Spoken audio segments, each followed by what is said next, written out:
Hello, thank you. We want to walk you through where we are on the proposal today. We've had a lot of meetings, and maybe I missed a background on the project, but I'll give a little bit, Carolyn.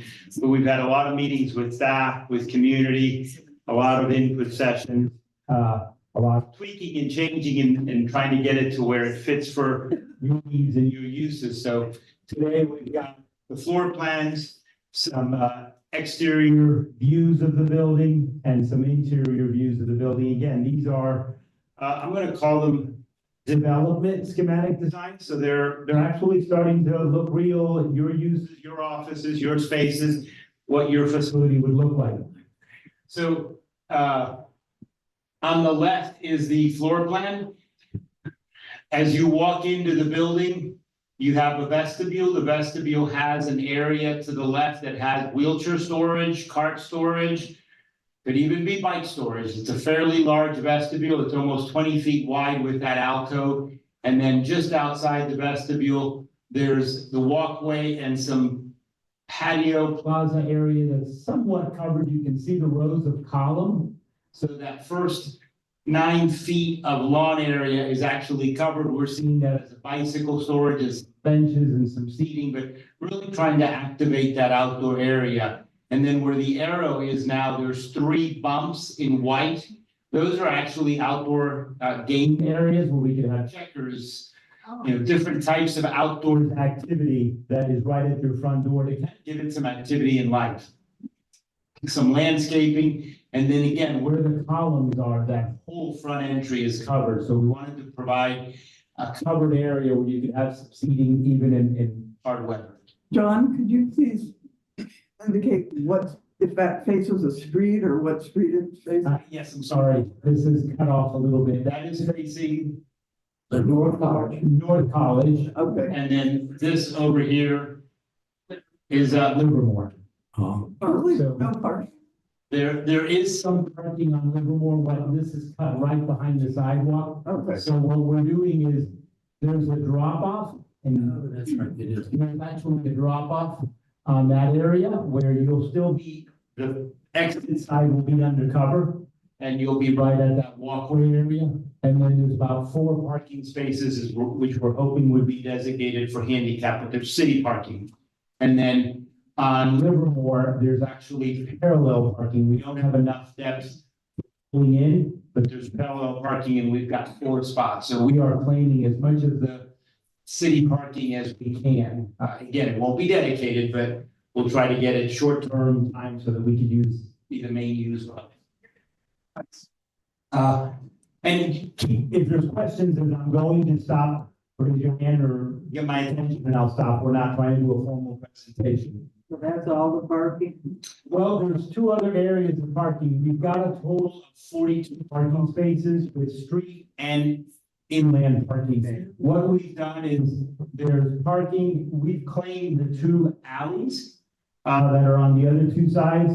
So on one side, we have single loaded parking, and on the other side where the arrow is now, we've got a double loaded parking. So the total parking that's adjacent to our property is about 42 parking spaces. What is double loaded? It's 64 feet, so cars on both sides. So, and I apologize, do you have an old site plan? Is this cut off to make it fit 2 on a sheet? I'll hold it up or we can put it on here. I'm gonna go to an old site plan that hasn't changed, but we were trying to get them both so you could see them on the slide. But this is east-north. This is Livermore. So this is our front door. This is what I'm calling a double loaded parking. So we're going in. The alley sits here. So we are going in one-way traffic, but there's parking on both sides of the road. So in this area, we have about 15, 18 parking spaces. And then back here, we've got a single loaded, as I would call it. You've got the road and parking all on one side, because the red line is our property line. And then on the other side of the red line is the alley that we're hoping would get vacated. We can't park on this side of it, but we can double park on this. And then you can see the four parking spaces along Livermore and 3 handicap parking spaces on East College. Our drop off, which we're hoping will hold 2.5 cars, 3 cars, depending on the size of the car. Total overall, we've got about 42 parking spaces that are adjacent to campus. Yeah. So back to walking you through the space, anything that's blue is public space, means it's space that's usable by the general public. Anything that's green, and I'm calling this green, greenish yellow, is service space, bathrooms, mechanical spaces, things that are functional for the building and for the users in the building. And then anything tan, the orange is tan, is office space, storage space. So with that, I'll keep going. You walk in and we're in the lobby. So we're calling that the first floor entry. There's a reception desk immediately. That's all open. So when you come in, you'll be able to see all through that space. And then there's a living room right directly in front of the entry, a coffee area, living room, as I call it, a puzzle area that kind of welcomes you right as you come in. Then going into the blue space is what we call the great room. That's kind of the equivalent to this room. So that room, as we developed it further, we turned it into 2 spaces. We're still talking about whether that wall that separates the multi-purpose room from the great room could be movable or not. Still to be developed. Right now, we're hoping that we did want to put a wall there because there are some activities that you do in here that generate noise, piano music, and we may want to be able to have 2 functions happening without both of them having to hear each other's space. So we say that wall would be a good one to have. Then in a multi-purpose room, we've got a storage within. We've got limited windows there because we see the aerobics, jazz, all the exercise classes that are a little bit more private space. We still have a window in one corner that gives us natural light, and you'll see that in the elevations. But it's more enclosed space. Then right next to that is what we call the great room. The great room has the stair that takes you to the 2nd floor. This is a 1.5 to 2-story volume. So when you're in this space, it's like this. In the center, and it's 2 stories. It goes lower on this end and higher towards the offices because there's a full second floor over there.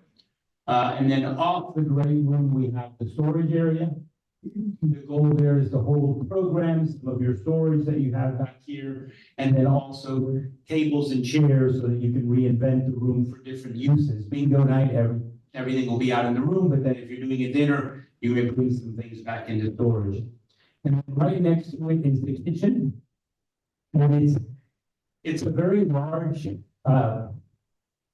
catering kitchen. What we've done is we're showing some equipment. There's warming ovens, refrigerators, double sink or a single wash sink, a triple bowl sink, more storage and refrigeration, and then it has a pantry in itself. The kitchen has an entry where you come in and caterers could put their drinks and all their supplies that they're bringing in and then come into the kitchen. It's wide enough that the caterers can bring islands and equipment and set up pretty much a full catering kitchen in there. So the goal is that you'd be able to serve a meal. If you were having a holiday meal or an event, you could serve the meal from your catering kitchen. You're not having to buy it and bring it in. So you're saying that entry is from the outside? Yes, there's an entry from the outside from a dedicated parking with a service entry, and then there's also an entry from the inside. What about these walls? I have a question about the stairs. Yes. You can only get at them from the great room, or is there a way to get at them from outside? There's an elevator back off the main lobby area. So you have an elevator that'll take up, and it's a full-size elevator, so it'll even take wheelchair gurney if we needed to do that. Yeah, that's not what I'm asking. Right, I know. But the stair is, yes, you come in from this side, and you come in from the great room, and it's along the side of the great room. So that is the only way to get. I'm gonna unplug this. That is the only way to get to the stair. And it is an open, you'll see that it's actually an open stair. You'll be able to see going up and down. But there's not a lot, even though we've got a lot of spaces upstairs, And I'll do that as a detour and maybe go upstairs. You can see. I wanna ask Oh, about, yes. what is the thinking, making that great room on the first floor, 2 stories, and not using the second floor area for, some other purpose? Sure. Will it just be more expensive or what? There is some cost in building that story. You'll see in the roof form what we're doing. Basically, what we're doing is we have 2 stories here, and then we're putting a shed roof that takes us down to a 1.5 story space. So over in this area, you're actually bringing the ceiling down. Yes, and the reason for doing that and not having more things on that, on a second floor there, is that we don't need them. Plenty of room for everything where you are, or what? It is, the part of it is we're developing the site to its maximum. So right now, we don't need this volume that I'm saying is open to above. We could raise it a couple more feet and create a full second story, but that would exceed what we need and what we functionally can support. And the site is, we're pretty much at the maximum of what this site can support square footage wise. So, but we still felt there's some of the things we did is this area that has a roof, because to put a floor would be more costly. So right now, buying the same structure that we would need, we're just raising it and buying another 6 feet of wall to get this volume. When the rooms get too big, if the ceiling's at 9 feet, they feel oppressive. So this is such a big space that we felt getting that extra 7 or 8 feet of volume, like here, is really important to feeling good. In this area, we actually have a floor and we have a roof deck. That roof deck is sized so that we can continue this roof in the future and expand here. If so, and financially we would never expand over there. Thank you. Sure. So I was gonna go up to the second floor and then we'll go down and finish the rest of the first floor. Show the second case of stairs. Yes, yep, and that's why I was going up to perfect. So this is the set of stairs that will take you upstairs, more for the general public. If you're coming and you want the game room or you want to use the multi-purpose room on the second floor, we really tried to limit the second floor public use because we didn't want everybody to have to go up the stairs. So the room that we have, the multi-purpose room, we have another one on the first floor. So some events will happen up there, some can happen on the first floor. And then this was is the game area, long pool tables, some activities, there's dinner rooms so that we can contain the noise. We limited who needs to go upstairs, even though there's activities that are for everybody. We have a reading area, we have an outdoor area, we've got garden, plots, kind of planters that we want to be able to have a garden, then more, I'm gonna call them games.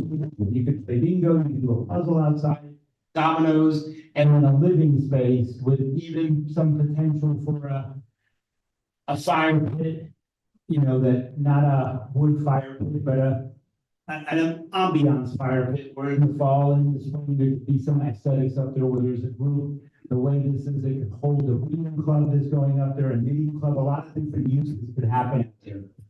Then we've got more mechanical and facility on the second floor. We've got restrooms, both for the offices and for the public that's going up there. The elevator, and then again, the tan is all office. And at the end of the office is another set of stairs. So a lot of the circulation between the staff isn't coming out there to use the great room. So if there was an activity in the great room and the staff was trying to go between floors, they can either use the elevator or they could use the stair that's at the end and really not disturb a function that's going on. That covers the second floor, and on the second floor, we have what we're calling the staff room. We put it all in one area because it's more efficient, more economical to bring all those resources together. This gives us kind of a break room. There's a staff kitchen or an overall kitchen in that area. There's a table that could be a work table, could be a lunch table. We also have the copy zone, so that way if you're collating, you're not in the kitchen all day, but we wanted to find more uses for this space. So it can become a place where you can collate, you can do projects, and you've got the space to spread out. We separated copy from kitchen. And then we also created another zone that we're calling lockers, so that volunteer staff have a place to put their coat, their purse, and have a place that they can call theirs, since volunteers may not have an office. So this is kind of a really important area that we're calling staff. It's more than staff, it's anybody that's working service in the building. And then behind it, we've got marketing, finance, administrative assistant, and then we've got a meeting room. We shaded that one orange. It could also be used for public, it could also be used for staff, so it's another meeting space that we have. So right now, there's 2 meeting spaces on the upstairs, the game room and the outdoor area, and what I'm calling kind of like a library area, and you'll see it in the renderings. Then if we go back downstairs, we'll go back down the main stairs, you come out in the great room, you're coming back to the living room. We're calling this a welcome coffee area. When you come, you want it to be the first thing you see. It's a place where you can have treats, snacks, healthy, coffee, drinks. It's not a kitchen, but it has a sink and it has an under-counter refrigerator, so it can be a really welcoming place. Then right next to that, we got 2 more meeting rooms. So overall, we got 5 meeting rooms within the space. And then we've got the great room and the multi-purpose room, which are 2 more. But one of these is a large meeting room for 10 at a table, but there's enough room there that you could probably have another 4 or 5 around the table. Like you do in your current room, that there's a second room that won't be at the table, it can still be in the room. We've given that room some glass so that it can see the activities in the great room, but the other 3 walls are great gallery art walls. And same thing, the smaller meeting room could hold 4 to maybe 6 in that room. And again, we've done glass in 1 wall. The other 3 walls are solid. We're showing a credenza. Again, these are just for scale and to give you some ideas. And then right outside that room, this wall goes all the way pretty much across the building from the back entry all the way to the front vestibule. And we're seeing that as a gallery. That could be a rotating gallery that really is visible from the great room, visible from the meeting room, visible from the living room. I think it's a really good area, and it's a tall wall. I have a question. Yes. So over the top one, what's that called? The That one will, big one? No, on the right. that's the multi-purpose room. Multi-purpose. Yeah, What's above that? that is a 1-story space. So that's the one with the extras. No, that is actually a lower volume. Okay, so only over the great. Yeah, it's only over this area with the X that we have going from 6 up to 2 stories, so you have that extra volume.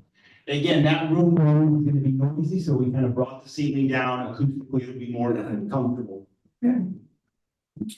So then as we come back, we've got elevators, janitor's closet, bathrooms for the whole facility, and we've got mechanical room for that area. And then we've got an assisted bathroom that's actually gonna have an adult changing table, so that if somebody has an accident, there's a place where, you know, there's a good bathroom that's spacious, a wheelchair. We've got 2 other handicap. Well, we've got actually 5 handicap bathrooms in the facility. These 2 are wheelchair accessible. These 2 stalls back here are fully wheelchair accessible, and then of course the assisted changing bathroom is accessible. So we've tried to provide them throughout the facility.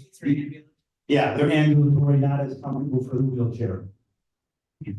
And then as you go into this area, you've actually got your offices on the first floor, and you've got transportation services. You've got a workroom for this floor with some storage, home services, a storage area for home services for some of the products that they distribute, and then volunteer director, which has access both to the office and to the front lobby, the director who has access to the front lobby, and then support services who also has access to both sides.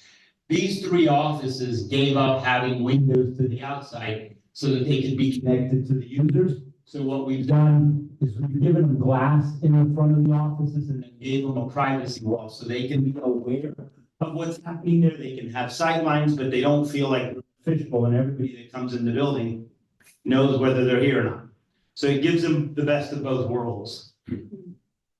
And then The multi-purpose room at the end, we did those almost identical. We've been calling one the art room, one the messy room, and one the clean room. One can be more for reading, book reading clubs, puzzles, games. The other one can be more for creative stuff where you might have spills. So the difference would be one might have carpet, one would have a hard floor, so that it's easier to clean up and do different functions in there.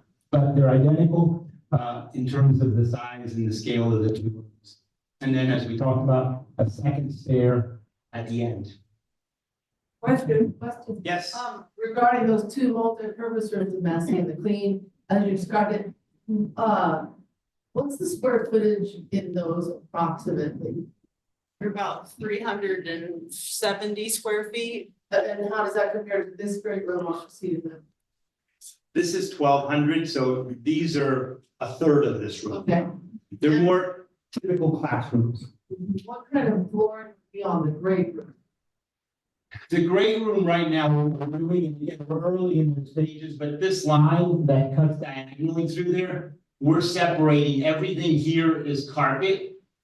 Everything in gray would be a hard surface. And again, we're doing that because it's easier to clean. That's where you're coming in. If it's raining, you're bringing in some moisture with you. There's an area that we can walk off back. The vestibule is large. And then in the gray room, we go to a carpet, a commercial carpet, like what you have here, that's easy to maneuver on. And then one of the multi-purpose rooms on the first floor would probably, on the second floor, would probably have carpet. Carpet is great because it's acoustically sound, but the other good quality about carpet is that if you feel something, you're not creating a hazard situation while someone cleans it up. It's still not a slip problem. So wherever we can, we try to use carpet.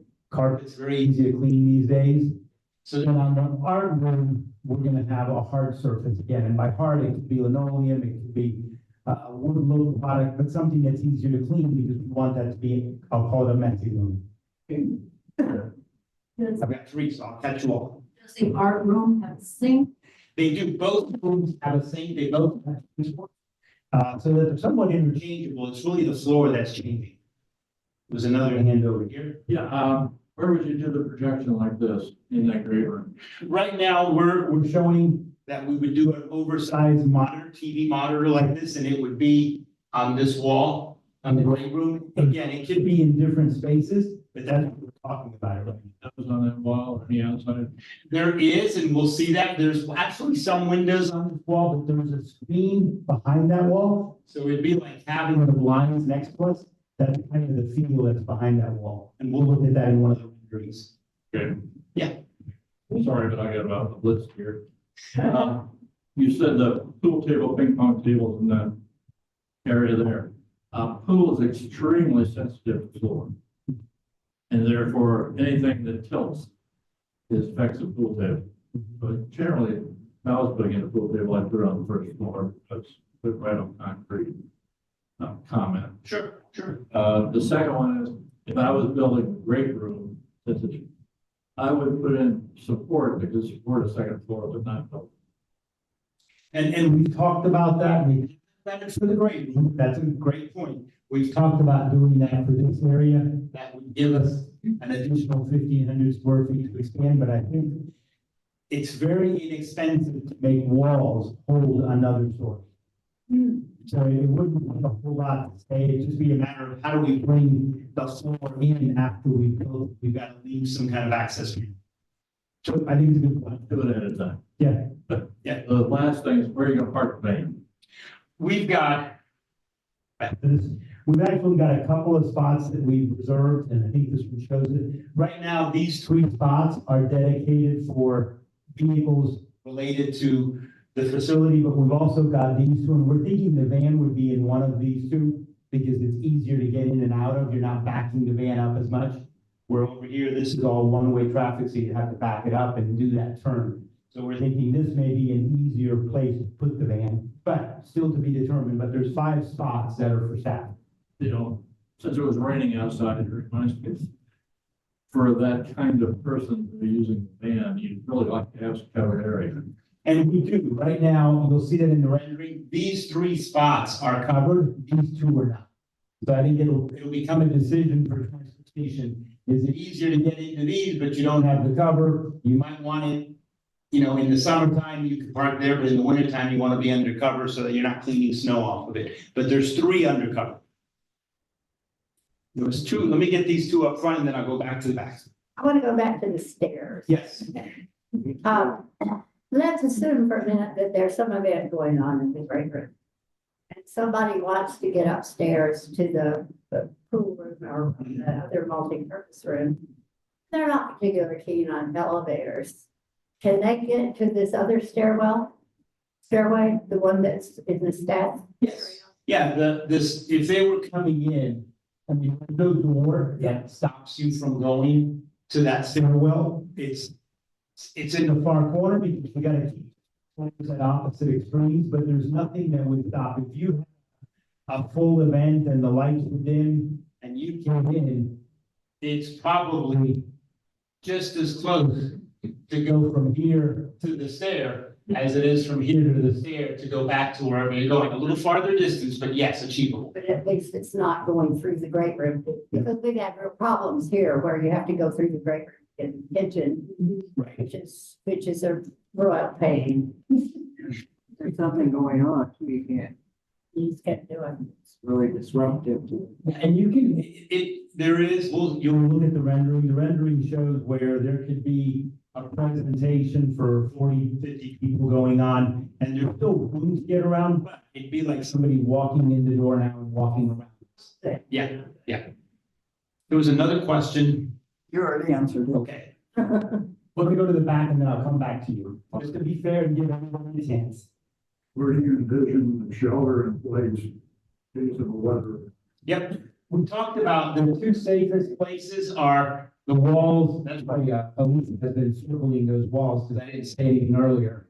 But the walls around the kitchen and the storage room, we don't have any windows and those are block walls. We didn't want the shelter in place to be in the restrooms.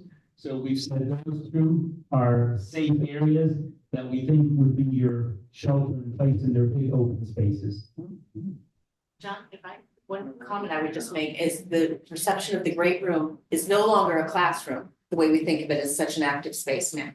Yeah, and I think that's a very fair point, that one of the things that we talked a lot about is the fact that we have 3 other meeting rooms on the first floor, 2 other meeting rooms on the second floor, and then a multi-purpose room that can hold 20+ people on the first floor.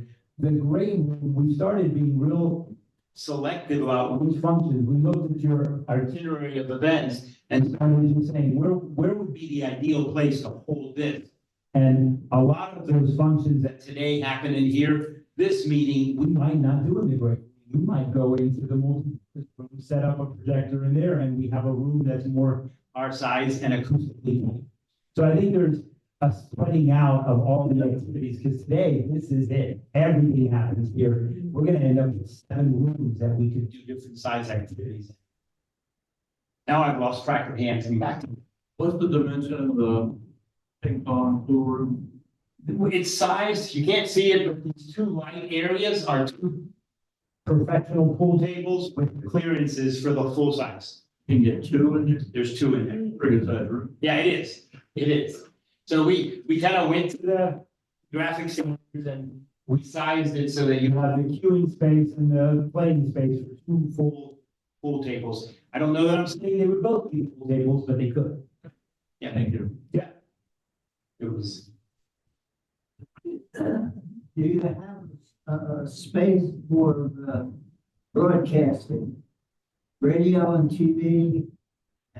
That's a fair question. We don't. We haven't planned. We have spaces that could be in a lot of the libraries. We have green rooms, and green rooms would be a room about this size where we can create a broadcasting, but we don't have one that's dedicated to that at this time. My mother worked in, volunteered in a senior center where they had a room that was dedicated to broadcasting. they proved to be very, very helpful in projects and things that generate money. Good to know. I think any of our 3 smaller meeting rooms could be used for that. We'd have to do some special acoustics, but we'd have the power, again, all 3 of our rooms have the ability to be controlled light, they're acoustically sound. So it'd just be a matter of adding the right absorption and the right materials for broadcasting. There was another. Okay, you're right. Are all mechanicals and everything in drop ceilings? In other words, is there access to every room to change Yeah. what might be needed? Right now, and what we've started planning is the great room would not have a ceiling, it's exposed. Right. So there, the lights would be hung, the ducts would be exposed, and maybe not even exposed, but they'd be open air. Everywhere else in the facility, we're seeing an acoustical ceiling, not maybe similar to this, that is accessible. Well, you can take a panel off, get to the lights, replace the light, get to the mechanical, so. And we're doing, that ceiling has great acoustical qualities. The rule of thumb is we need 2 surfaces that are acoustical. Typically, it's a floor and a ceiling. Where we don't have the acoustical ceiling, our great hall, our great room will have perforated decking with acoustical material in between it so that it looks open, but thank you. It looks open, but it's actually more acoustical, better qualities than even this product. Yes. Apologize for getting here, that's my first time here. If you wanted to do a theatrical kind of thing, is there dedicated space for that? Great room. Yes and no. We've talked about it. We've kind of said that isn't a regular enough that we're building and designing a space that's special for it, because you need stages and Some things that get pretty specialized, and acoustics is pretty specialized, but But what we've said is 2 things that, you know, this room, if that wall, the multi-purpose room is, slides into that pocket, this could become kind of a stage. The stage has 3 solid walls where you could put some curtains, you could create that into a performance area, and then your seating comes all the way over here, and even your stair and your balconies could be overlook areas. I would suggest you talk to my wife, she's very Okay. familiar with theater stuff. To add a little bit more, I Sure. understand that they're not downscaling. Yeah, they are, they're downscaling their theater thing, performances, great performances. So you can do them, and they're limited to older groups. So it would be, a small group, older, and they're short, like an hour and a half, versus anything else. And it would be great to have that kind of thing in this area. Yeah, and I think, yeah, there's a specialty. the key that I would say is we've talked a lot that We can't design it for that as the primary use, but we can design with that use in mind so that we can be flexible. it won't be ideal for that use, but it will be, it can achieve it. I guess my suggestion is you talk to somebody like her, very used to what backstage area. Sure. It doesn't mean you have dedicated to it, but have the Yeah. ability to do something. Agreed. She's used to doing it in the gym. Right. Right. We use this room for performances and concerts. What's the size of this great room as compared to our city? This great room is 1,200, almost 1,300 square feet. And the great room, if we open it up and say that area that Elisa is looking at, it's gonna look it up, because I'm gonna say a number that is changed. It was almost twice this space when you looked at the whole area. Including the multi-purpose. Yes, including the multi-purpose room. Right. How about without them?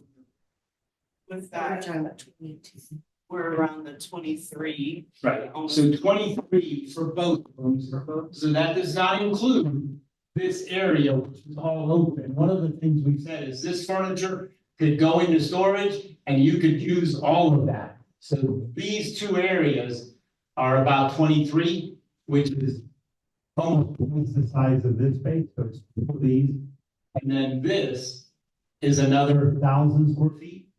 almost 1,100. And it's all open, so even though we have different colored floorings and some living room furniture in there, that's all movable. So the idea was to create a very flexible area as you come in. And that's. And I know I've moved a lot of hands, let me catch up. Yes. I have a question about a non-carpeted movement space. Where will that be for movement classes? The multi-purpose room, we've gone back and forth of whether that needs carpet or whether that needs a hard floor. We're doing dancing and things that need more movement, so we talked that being a hard floor. The green room upstairs isn't that a non-carpeted space? That's also a non-carpeted space. Yeah. So we've got, again, We've got one for sure, we've got the multi-purpose room we talked about, we need to really look at all its purposes, but the chair aerobics, we said really wants to have a harder floor so you can put mats and things. So we think that one will. And again, the nice thing is there's a lot of floors, and we were looking at some in the office where the carpet and the hard floor visually look the same, they're just allow different functions to happen, so it can still look like one unified floor, but one's carpet and one's hard. This might be a question more for Carolyn than it is for you. Are the restrooms going to be segregated or are they going to be unisex? There will be the groups restrooms, there's a men's and a women's, and then there are 3 other private bathrooms with no gender. Somewhere there, somewhere else. Yes, there was 2 of the no gender ones upstairs. And again, those architecturally, they could be men and women, but we're saying they'd be more useful to be just unisex. Then there is one, which is the assisted, that's a unisex, and then we've got 2 that would be men and women, could be men and women. Code now allows you to make them all unisex if you want, you couldn't do that a year ago. The nice thing about having unisex bathrooms, some of the women don't have to stand in line nearly as long. Correct. Well, and one of the things that you'll notice, we have no urinals. We've almost stopped putting urinals in bathrooms so that they could be unisex, even though we called them men and women. You're not gonna walk in and see urinals in one and toilets in the other. That's nice. We don't have them in our houses generally, so why should we have them there? Fair enough. It's also designed with the walk around walls instead of doors. Right. Oh, these are totally. Yeah, the single private bathrooms, of course, have a door, but your group bathrooms have privacy screens so that you come in, there's drinking fountains, and you just go around and there's a men's and a women. Did you say a drinking? Yes, Oh, good. or a bottle filling station. Oh, Yeah. I know I've missed some hands, so. School is all there. Has there any thought given to maintaining and keeping this great room operational and not getting rid of it? Because you're taking No. space. We're not keeping this building.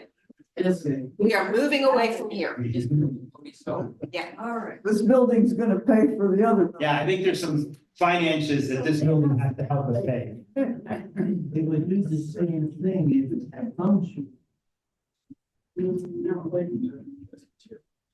Other questions? We'll go on to some of the interior and exterior images. Okay.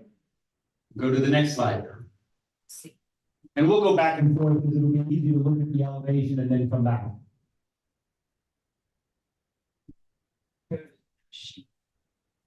You can start here. Oh, yeah.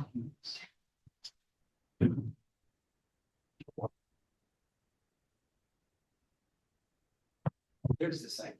We've kind of gone over the site plan, but I think this will help us see the drive because we've changed some things from where we were earlier.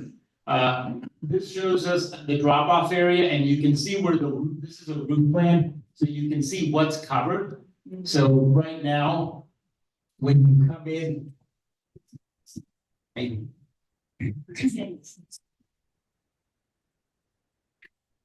Scratch. So when we look at this area, we actually created a drop-off area so the cars that are here are gonna be undercover. And we went back and forth. Right now, the driver's side is on the drop-off area. So if the driver was dropping, he could drop a backseat passenger And we went back, if we do it this way, it meant that you could drop off passengers, but then you're turning, making a left, making another left to get into the parking lot. We felt that was not safe. So we felt it was better to come in here, drop off, go park the car, and then come back. So parking is one way. This is what I call the double loaded parking, and this was the single loaded parking. You can see, you can't see these parking spaces because we have a lower roof that connects this side employee entry to these three covered spaces, and that's where we see the company vehicles being protected from snow so that we're not cleaning them all the time. And they're headed. What's that? Those are headed. Those are just like these, they're just covered by the roof. And then you can see here, we're looking at landscaping, there's a portion to that line, that's all open park area, as I call it. But we covered it with the roof and created some openings, so that there's light, there's some rain, but it's semi-protected. And then we did the same thing out here, you can actually come out, and part of the space is covered. The garden area, if we wanted to rain and to get wet, but we're still protecting the games, the tables along here, so on a rainy day, you can sit at those tables, you can sit out here, and you can still be outside even though it's raining. And then this is what we were saying, the multi-purpose room has a lower roof, so it'll have a lower, more acoustical, quiet, privacy type space, more cozy. And then of course, the kitchen and the storage area, we didn't need the volume, so we picked up the roof garden there. You can see here, we've got 5 spaces along the street, and then we've got 3 along this area. We gave up some to get the drop off, but realistically, the drop off could even be, somebody can pull, move the car, get off, wait, and get around them. Is that a flat roof? No, this is sloped. This is going from a full 2-story to about a 1.5. To the air conditioning, et cetera, et cetera. Right now, we've got air handlers inside the 2 mechanical rooms. We haven't located condensing units and where we might need some exterior equipment. So, but it would be on grade. So it wouldn't be anything on the roof. Let me see where you got roof. What's that? Yeah. Yeah, this gives you the first view. So you're looking at it, kind of the, I'll call it from the back entry, but this is the staff entry. These were the 4 spaces that we were saying. I think our staff were still parking the van here, but the van could go in one of these. There's 2 spots back here that are parallel. And then you can see that lower roof that connects this entry back to this entry. So you can go in either of those entries on a rainy day and you're protected. 4 cars will be semi-protected from the elements. And then you can start to see what I was talking about. This sitting area will actually be undercover. These tables will actually be undercover. Again, if it's a windy rain, you're gonna get wet out there. You're not gonna be out there. Still sheltered though. It's still somewhat sheltered though. It is, yeah, we created enough of an overhang that it gives you some shelter. Again, the materials on the building, they're still very early and we're exploring, but we're looking at a horizontal siding on the bottom of the buildings. We've done windows that are tall and skinny, because again, our views are not of cars and parking spaces. We have to put our cars there. Making our windows narrow, we get to see more of the sky and the trees and not necessarily focus on the cars or the people. So it's a technique to get you connected outdoors without looking at the cars that are out there. And then you can start to see here, earlier the question came up, is there glass in the great room? And there is, but we've also got this screen wall that you'll see a little bit on the interior pictures. It lets, again, I'm trying to say the mini blinds is almost a way of looking at it. You're gonna get the light in, but you're not gonna get the sun in. This gives you the front view. So in the front, this half of the building is where the offices are. So this is a full 2-story. Again, the metal siding as a horizontal. Then we've added this element. It's a wood product, it's a sustainable wood. So it's not real wood, it's recycled wood that won't weather like wood. But it gives you another material we explored. Is your sign here and your sign here. We're still playing with that. But the nice thing about this is we're trying to create this nice outdoor, living space. with the gaming tables, the different types of seating, and we felt that this will absorb light, give you that outdoor feel with some trees in front of it that I think will feel really nice. We've separated, because these are the two multi-purpose rooms, and those facades are all glass facing the one direction. At the last meeting, there was some question about privacy. You know, can somebody come up and peek in? Are we gonna feel? So what we've done is we pulled the sidewalk off and we've shown landscaping so that somebody can walk 5 feet away, but they can't really come inside and become distracting. And even on the lower levels, we're talking about some frosted pattern possibly that lets you see out, see the light, but it's a little bit more looking in. Again, you can see the columns. This is the walkway area. There's a sculpture that we're showing. So there's a sculpture park and some storage areas in there. This wood goes in and even touches into the entry. So as you're coming in, you're going through a low area, the wood, and then it opens up to the great room. And you can see here, this is part of that great room glass. And then we've got this screen wall. The standing seam roof comes down, creates some shade to the upper, and then this portion is actually the perforated that gives you that louvered look, so you can see out, but blocks the light. Eventually, nice. And it's a really nice feature. It is. And parking, so we've got handicap parking is right in the front, and then you've got that drop off. The white car is one of the cars that would be in that drop off area.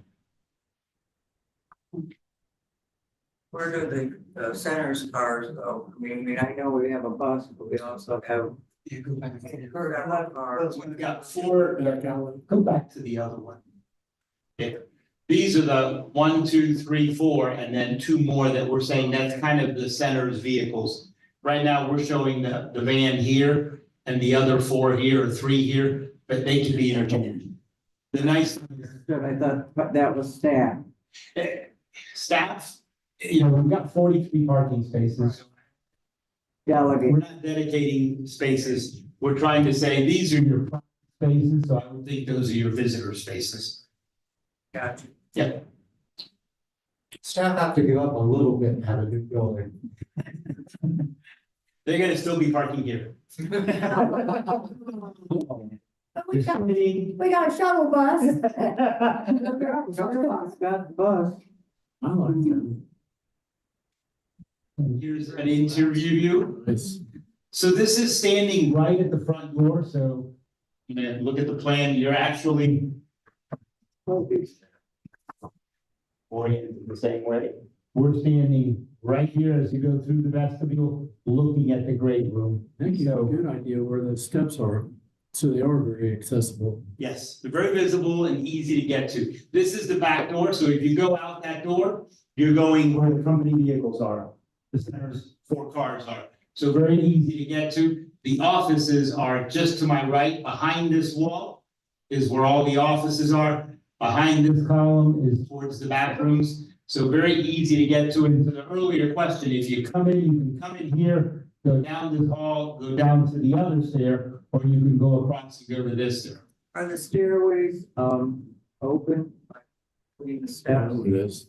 We're showing them closed right now. It's open stairs, meaning the handrail is open wires, but the floor is closed. Good, because I think that's a good idea. That's, We talked about that in the openness to be visually hard. multi-focus glass. Is Yeah. very hard to, some people are very Mhm. difficult. Yeah, so you can kind of see the back. It's exposed in that you can see it, but these are closed risers, so you're not looking through them. Good. Yeah. And the stairs would be carpeted. I think that's an easier surface for stairs, less slip resistance. But we didn't want to do glass handrails because glass creates reflections and again, it's hard to see where the edges are. But we did do a wire that makes it open, but you know where the edges are. And then you can see here, that's right now we're showing a monitor a little bigger than this one. This is showing an 80-inch monitor, but it's showing that monitor and then it's a perforated screen that doesn't let the light in. Very similar to what we're having here. We're looking at that filtered light and it gives you the opportunity to be in an open room. Now up here, we're showing a clear story. That's the outside garden area. So we are showing windows there, we aren't covering those. So we'll have to talk about whether we need a blind or something at certain times. In today's technology, these screens, we don't turn off the lights. Sinclair's classrooms, we never turn off the lights anymore. It's not like the old projection where you had to dim the room. So we can turn off lights, but you're still going to get filtered light through the space. You can see here what we talked about earlier. There's a diagonal, the desk sits on the hard floor, but we've got carpet coming in, creating a living room behind the living room. It's an entry, sink, food, drinks, coffee, whatever we want in that area. And then basically that's your room. Right now, we're set up, the plan that we saw, there's 40?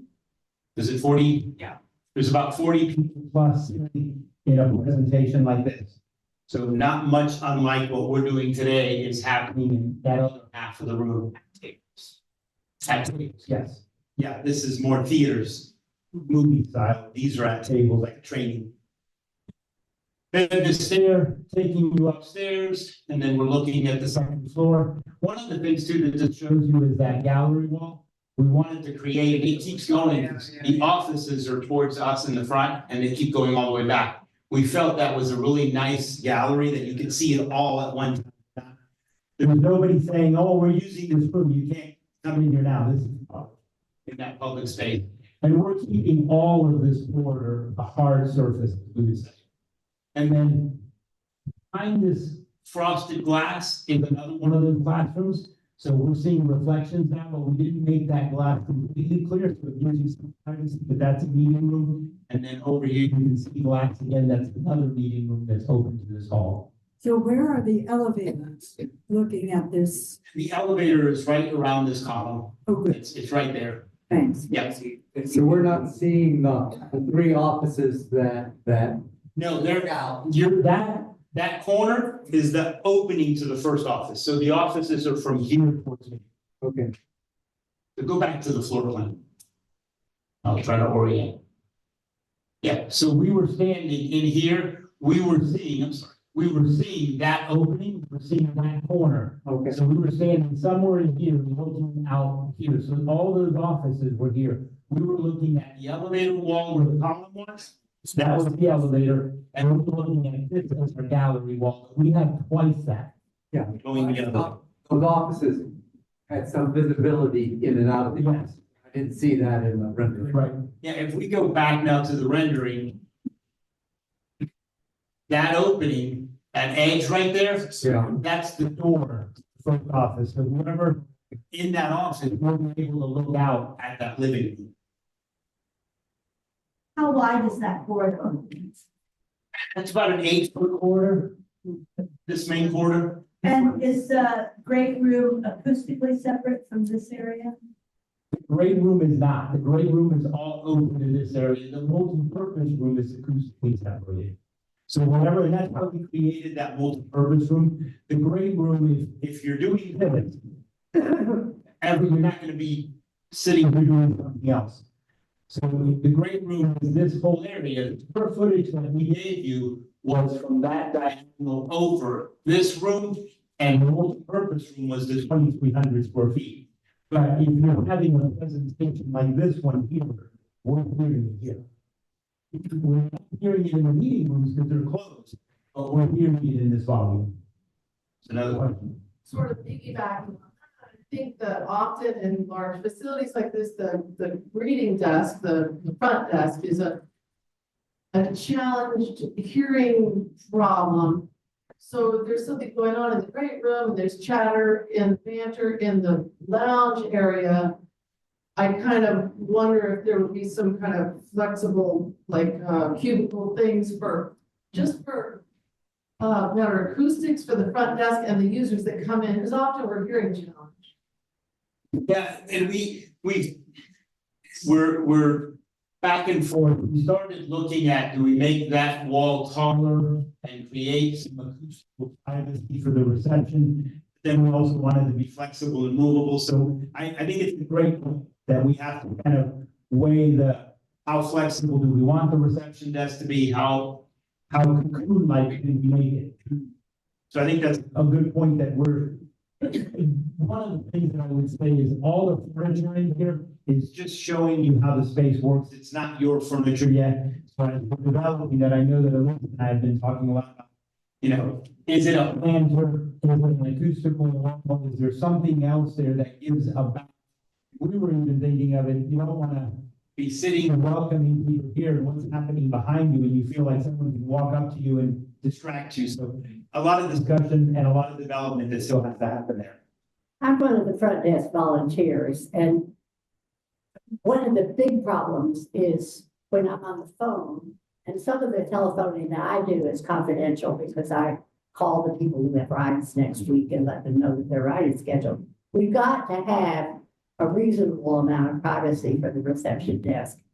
For one thing, whenever the phone rings, everybody out there is going to hear the phone ring if it's not got something around it to keep that from happening. And I think right now it's an awful problem. You know, it's really, and people collect there, but that's not going to be as big a problem there because you got more room. But if two people come in and they decide they're going to carry on a conversation right here, I can't use the phone. And that's a real problem. That might be where we're running into a cultural change here. That we may have a front desk person who's a receptionist and other people helping with the phones. Okay. Because that's where a lot of, when you move to a new building, you don't just take this existing thing and plunk it down. I can see being the receptionist without having the phones would get pretty boring. I read book already, but I would find that to be a pretty deadly job, frankly. And that's where you might find another person that shuffles or splits the job. Okay. We've got opportunities to figure it out. But I wouldn't want that space to feel like the receptionist was in a cubicle and apart from. Yeah. I think and it's a really good point, because we talk a lot about the receptionist is almost more like a welcome concierge, where what happens today is there's so much activity happening, there's puzzles or front door that you almost feel like I gotta move out of here. And with a lot of discussion that this welcome desk shouldn't feel like you're disturbing the person that they're helping you. And I do think that's gonna require, I don't think that'll be a great place to answer the phone, because everybody's gonna hear it. So there is some development and some impact to how we do things that the space may have to. I want an office. Can't put you back on payroll.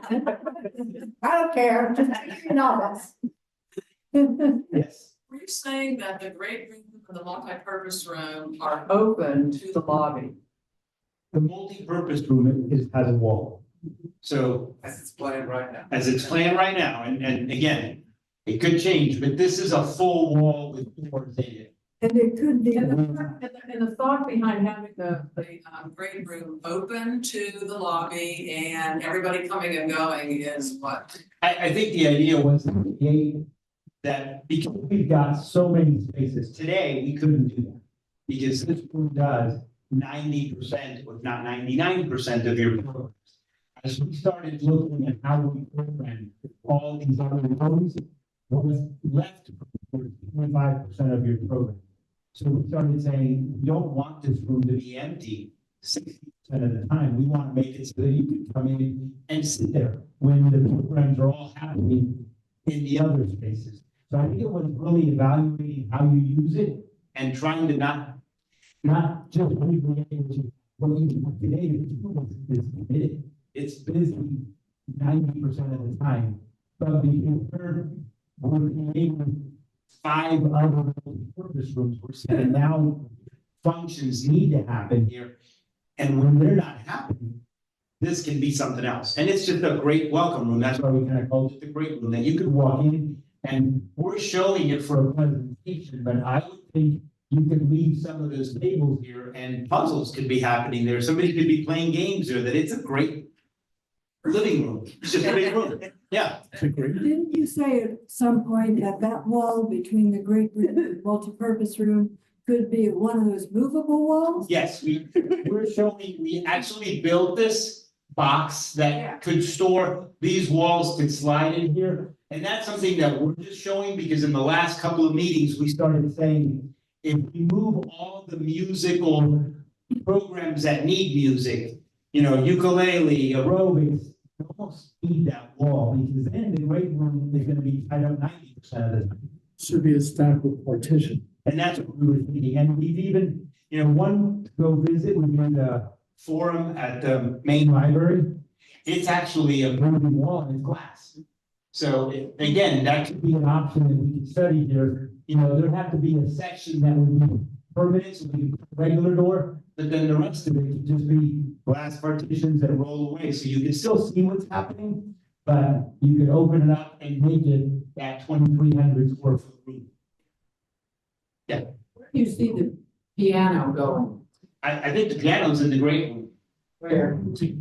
Well, you know, I think it would be at one of the corners. I haven't really, it's a good point. We should show it. We should show it. Yeah. It could move, right? Yeah, it could even be under the stair.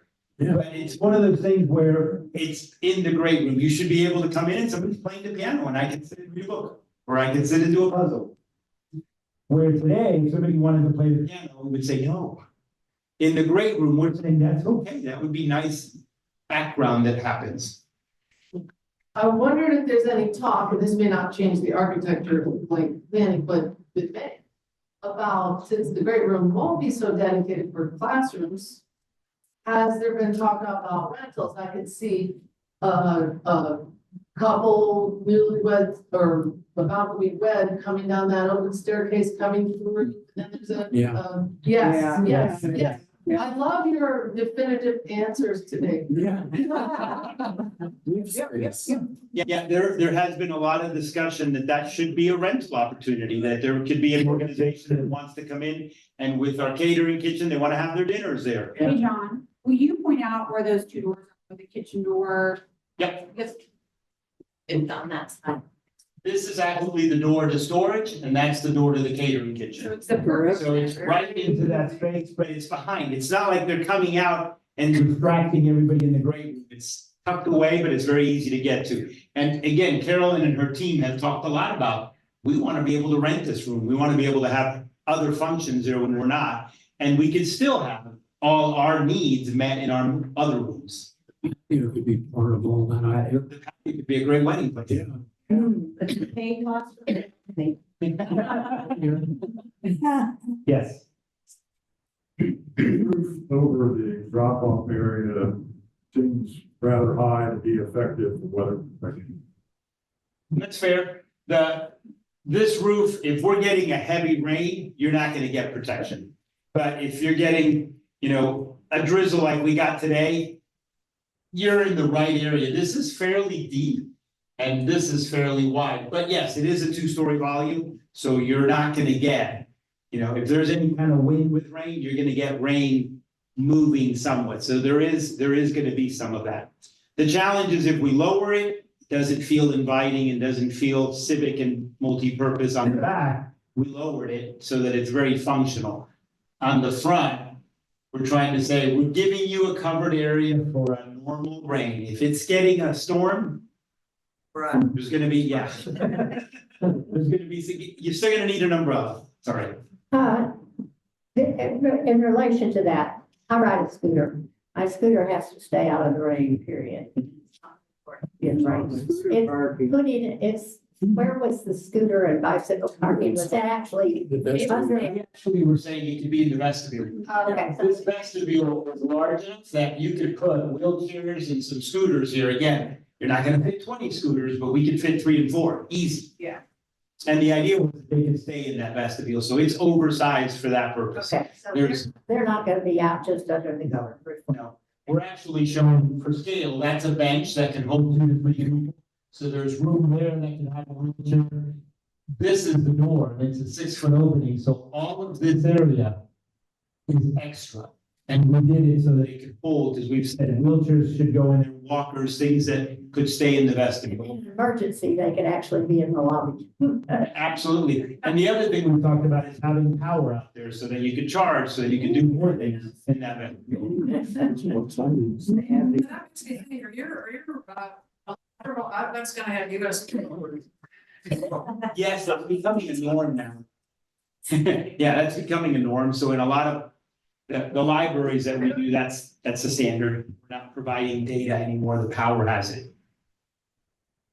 I like where the logo is outside. Yeah. I do too. I like, it's just up front, and there's no tree that could be in front of it. So those planting trees that stay the same size year. In the same color. And you don't have to rake the leaves under them either. That's right. That's the people on scooters are hired to do that. So that's kind of where we are today, I think. You know, on a small package, we had a couple more views that we're leaving with you, Carolyn. Didn't talk about this one. This is actually on the second floor, and this is what we call kind of a library look. Yeah. So it's puzzles, games, but we built some bookshelves into the wall. We put a banquette and you're staring outside, so even if it's not comfortable like today, you might not want to go outside, but you can sit here and listen and we're outside. Steps come up at the top. Yeah, you can see the handrail, your offices. The pool room is behind here, that's the offices, that's the column in front of the elevator, that's the lobby vestibule, and you're looking down, the stairs are just that way, and then you're looking outside, the garden and the living room with the fire pit just outside, so you can sit here and be a part of outdoors. If it's not nice, even if it's in the fall and it's too cold, you can still connect. And with the elevator, I could even bring my scooter up. Yes, you could. Take it outside. Just don't go down the steps. Just don't go down the steps. And this is, I know that question came up earlier, this was the area where the discussion was, if we bought that roof, this 1,500 square feet could become expansion in the future. So that would be sized, structurally fit to receive. And then we heard the other comment that why not create that volume also to be structurally sound. Again, we can do that. It wouldn't be that much harder. The harder thing there is we have to be joists into the building. Here, it's a little easier because we're just putting joists as a roof. We already got the floor. How about gutters and downspouts? I haven't gotten there yet. We'll have some. Yeah, the nice thing is we're gonna have, of course, here we're gonna have gutters. All the water is shedding to one side where the screen well is, so we'll catch it. We turn, if you run on the rendering, we turn the ceiling down, we'll catch it there, and it won't be going over the screen wall. So everything will go to that end of the building. Yeah, so this area, this will have a gutter building into this, you won't see it, but it's gonna collect that water and bring it down, so it'll catch all of it there and all of it back here. Perfect. Would there be a possibility of a water catcher? There could, we haven't gotten that far yet, but we did early on talked about catching. Now on the garden area, we're actually capturing that water and using it for the gardens, collecting it up there. We haven't talked about how to do it here.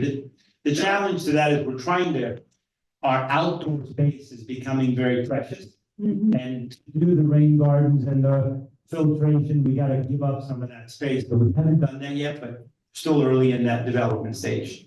You actually collect a lot more water than you could use. Oh, yes, yes, yeah, in the garden area, that whole back roof, we can collect that and we could have it up there that's what we need for the garden.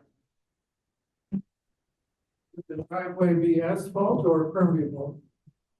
Haven't really thought through that yet, I think if you were asking me, I'd say permeable, but permeable means a little bit more maintenance. It's not more expensive anymore, just means a little bit more maintenance. You gotta clean it, make sure it doesn't get clogged, and dirt and sand will eat up its permeability, but it's almost a wash now. Even pavers, we're seeing that permeable pavers, which don't require as much maintenance, they're almost costing as much as concrete and asphalt. And I'm a fan of them because you can't fix concrete. You can fix pavers. You can pick them up, fix the sand, put them back down. We're working on Benham's Grove right now, and just from the construction, because we had to have 5 phases, they damaged the pavers. You go over there, they're pulling them up, putting them back on sand. So it's a 100-year product where concrete, the minute you get a crack, nothing matches. It's not environmental. Let me get the one behind you, and then I'll come back to you. What about solar? Right now, we don't have any, doesn't mean that we can't, it just means that we haven't developed that much yet. We've talked a lot about, the orientation is very possible to do the solar, we just haven't developed that yet. Isn't it possible to have solar roofing? And that's what I'm saying, that the orientation is good. The way we're doing it, the angles are all playing up to that, we just haven't developed the life cycle and the return on solar. It's not in our budget right now, but that doesn't mean it's not gonna be the right thing as we develop. That corner just above the white car, the green space, is that an aesthetic choice or because you're giving up the parking space? I'm just curious. I think part of what we wanted to do is we're from this point on, it's not our property. That's the sidewalk, and we're building as far as we can to the zero lot lines. So part of what we're trying to do is just still maintain that sight line so that a car getting can still see, because there's gonna be cars parked, and it's inching up. So it was an aesthetic. We could, as we get farther along, say, let's put one more car there. There's also a requirement in the village for how many trees have to be for each parking spot. I have a couple of questions. The first is, how many square feet are we talking about? We, The whole project. yeah, the total square footage, you have the program, Lisa? Our total building now is, it's a little bit now. Bear with us, every time we draw it, it changes a little. That's in the area of 4,500. Oh, no, our one floor was 11,000 Right, upper floor. per floor.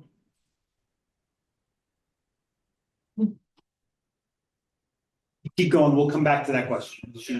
Second question is, have we any thought to what the cost per square foot is? And we have, I think at one point, we were at $4.5 million, and this is just a ballpark magnitude. Yeah, for total project, we were in that range magnitude. I think our square footage has changed a little bit, our parking has changed a little bit, and that's our next step. As we finish these plans, our next step is to take these and do an update to our DD estimate, schematic estimate. So just to be sure I get that, it's $4.5 million for the whole project. And the total amount of square footage? It's 12,200. Yeah. 12,200. Thank you. Yep. Would it be cost effective to set the building up wiring wise and whatever else in anticipation of electrical solar panel? I think there could be, I've not done that where we've wired a building for solar panel. The technology is moving so fast that we'd have to make sure that we're not wiring in 5 years from now, it'll be something different. It's like IT for a while. Now it's not moving as much, but it seemed like Cat 5, Cat 6, fiber, it was changing so often that you want to be really at the time you're doing it. So that one, we'd have to do a little bit of research as to whether that wiring is going to change. And the technology will cause us to have to do something different. You made the roof solar though, I mean, it's not panels on top of the roof, you say there's. It would be, no, it's still our technology. There is some things, there are some panels where the glass has solar panels built into it, and there's roofing that the roof has. I would not, it's kind of like buying an oven that has a microwave. When one breaks, both break. So I'm still not convinced that getting multiple products all in one is the right answer. I think you would have solar panels above your roof. And another question about outdoor lighting facility. Have any plans for that yet? We haven't designed it, as you see, there is no lighting right now. We haven't designed it. But again, a facility, that's a really important piece. Code says you gotta have half a foot candle. We probably have 20 here. And code says you can put a half in the parking lot. We wouldn't. We'll be looking at the parking lot. Now, it'll be at night, you can tone it down. It will be environmentally good, the kind that goes down instead of. Yep. What we do, and it's a standard. Now, again, we haven't done it, but all the rooms would have motion. lights and they're gonna have daylight harvesting. By code, we have to. So any room that has large windows, when the light level is what we need from outdoor lights, the lights just turn off or dim. And it's all controlled automatically. It's not a program that you have to make the decision. The switches are reading lights, and if it's bright coming in, these lights just turn off. That's pretty standard now. We have to do it. It was that in offices, you had to have a motion switch. Now it's anything that has 10% or more of windows has to be daylight harvesting. So that'll be typical throughout the building. And just for context, LWC designs parks and libraries. So they're very comfortable with the different seasons and a lot of public traffic. I was gonna say, if you're sitting quietly and reading and you're not moving, maybe the pages turn, but if you're reading on your device, I mean, how will the room know you're? The new, again, that's what's nice about that technology. 10 years ago, it was that you'd go into the bathroom, the lights turned off on you. Yes. You were moving or they didn't see you. Now it's reading your temperature. So they're not just reading movement, they're actually reading infrared. So it knows that there's still a person in that room and it stays on. Okay. Yeah, but it was, early on, that was our biggest complaint, you know, How are you? we keep getting complaints about people in the bathroom and the lights go off on them and we're like, okay. So I thought that's how you're I'm not trapped in here. Right, yeah, the new technology, that sensor, it's usually up high, it's reading heat. So if there's nobody in the room, it'll turn off, but if there's people, they don't have to be moving as long as they're alive. We have to stay producing. I thought I saw hands. I think it was just somebody waving at the lights to go on. Get You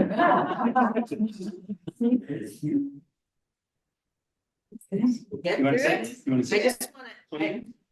I just hope that everybody now understands why we have this architecture firm. Yeah.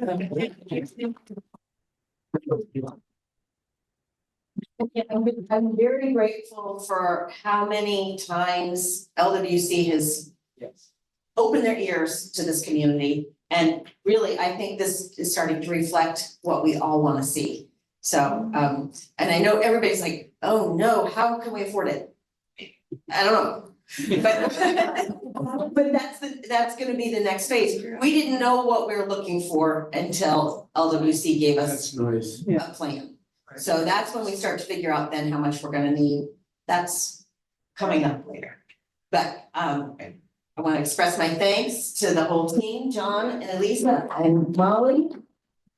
And more of them back at the office. And we've got 9 minutes to socialize before the annual meeting. Thank you. So on the thing back there. And the only thing else I'm saying is the next step for us, you know, we're gonna continue to fine tune some of these renderings for the fundraising campaign. We're gonna figure out what Carolyn needs to be able to go out on the road and get people excited about this to raise money. So there's even more images that we will be able to print. So thank you, everybody.